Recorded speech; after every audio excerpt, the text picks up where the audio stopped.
Are you curious about the powerful tools hidden in Microsoft 365? Join us in this detailed tutorial from our expert trainer who walks you through each step. Let's get started. In this very quick module, I just want to introduce you to the reviewing pane. And as you can imagine, we'll find that option on the review ribbon in the tracking group, and it's this one here, reviewing pane. Now, when you click this drop down, you have two options. You can choose to display your reviewing pane vertically or horizontally. So horizontally looks something like that. I actually prefer to display it vertically because I find that a little bit easier to see.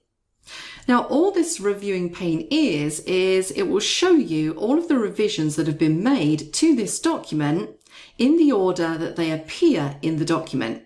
So you can see here, the first one says Adam Lacey formatted with a highlight. And if I look in the document, yes, that is the first one that we have. Now, these aren't particularly functional. You can't click on anything in this pane and jump to that specific part of the document. It's really just there to make it easier for you to see all of the revisions as they appear.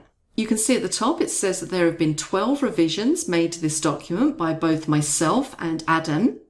And if I click that little arrow to show the detailed summary, it's going to show me exactly how many of those are insertions, deletions, moves, formatting, and comments. So it gives me a nice little breakdown of the revisions in this document. What you'll also see on the right-hand side is I have this little synchronize or refresh reviewing pane button. So if I was to jump back into this document and just delete out something, you'll see that that pane updates, and it's just showing me there that I've just deleted to search online. But if I'd sent this document to other people and they were making changes and I wanted to pull those through, I can click the Refresh Reviewing Pane button and it's going to update everything.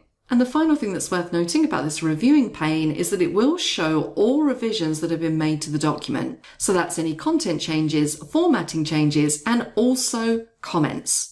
So that's your reviewing pane. Remember, it's there. It can be a really useful little tool if you just want to list out and see easily all of the changes that have been made to your document. What was your favorite part of this tutorial? We would love to hear your thoughts in the comments.